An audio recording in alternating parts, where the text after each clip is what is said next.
Talking Water, a monthly segment where we talk all things water and recycled water, brought to you by our sponsor, East Gippsland Water. Hello and welcome to the program. This month we're pleased to be joined by Travis Sloan, East Gippsland Water's Coordinator of Water Resources. Welcome, Travis. Thanks, Damien. It's nice to be here to discuss our current water resource position. It's a pleasure. Travis, as we head into summer months, we all know that water is a precious resource we simply can't manufacture. Given its importance, what's the latest water outlook for East Gippsland? Well, over the past 12 months, we've experienced average rainfall across much of the region, which is good. But it might still feel dry because we have had extended periods this year of not a lot of rain. And that is quite a change after several wet years. But we need to be prepared for this type of scenario of less frequent rain followed by intense short rainfall events, as this is more likely with climate change. Therefore, our drinking water supply systems need to be ready to handle this too. Currently though, the catchments are in good condition in regard to groundwater and soil moisture because of the previous wet years.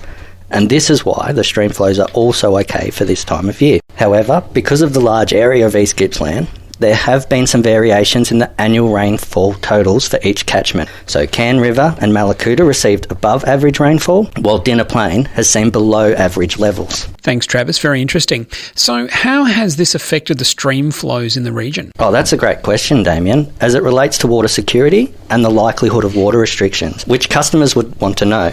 So unfortunately, despite the average rainfall, many of our key waterways are currently experiencing below average stream flows. That is when they're compared to their 5-year average. Now, this isn't unusual for November. However, we normally have more rain over spring than we have this season. We've also noticed extended periods of low stream flow, particularly over autumn, which relates to less cool season rainfall. But there have been some high flow stream spikes due to a few isolated, significant and more intense rainfall events. Thanks, Travis. So what does this mean for water storage levels? Should residents be concerned as we move into summer? Not at this stage. All our water storages are predicted to remain relatively full, and the main point is that they will be within their normal operating range as we head into the hotter months. Our storages are in good shape thanks to rainfall and our ongoing management strategies. That's reassuring to hear.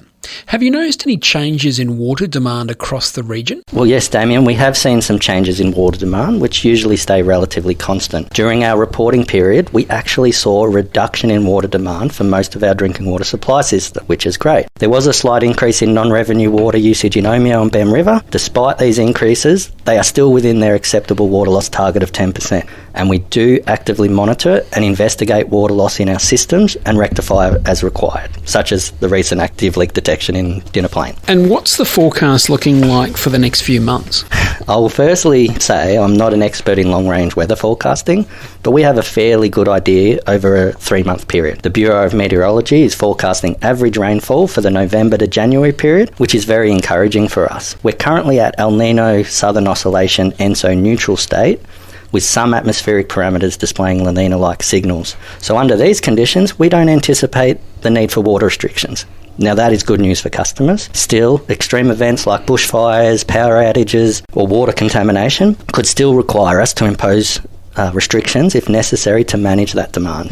Okay. Thanks, Travis. Now, East Gippsland has certainly faced its fair share of challenges with extreme weather events. How is East Gippsland Water preparing for potential climate impacts? Oh, we've definitely seen the effects of climate variability and experienced extreme changes in weather firsthand, from severe droughts and bushfires to intense flooding. That's why we remain vigilant in monitoring climatic conditions and building or investing in adaptive infrastructure, which will address things like the potential reduction in stream flows. Oh, and of course, we ensure our storages are kept near capacity as we enter the hotter months. In addition, we've also put in place a range of mitigation strategies to reduce the impact of climate change when designing and operating our systems. So while water restrictions are unlikely, and we would exhaust every opportunity to avoid restrictions, we still encourage everyone to use water wisely and follow our permanent water saving rules. Thanks, Travis. It sounds like East Gippsland Water is well prepared for what's ahead.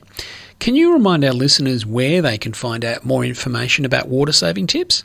Oh, we are absolutely well prepared, Damien. Thank you. And we will continue to improve the resilience of our supply systems to the impacts of climate change. For our listeners that would like more information on water saving tips, We encourage all our customers to visit our website where they can find helpful information on permanent water saving rules and tips to conserve water efficiently. That's important, and it's always a good idea to be proactive, especially during the summer months. Thanks for those insights, Travis. Now, to wrap up, we always like to finish the show with a song about water. What do you have for us this month? Well, it's been a bit of a dry spring when the average November rainfall is, say, 90 mil. So I would appreciate some more November rain leading into summer. Therefore, let's go with November Rain by Guns N' Roses. It is a fantastic choice. Thank you so much, Travis. Thanks for joining us today. We look forward to talking with someone else from East Gippsland Water next month. Thank you. Thank you.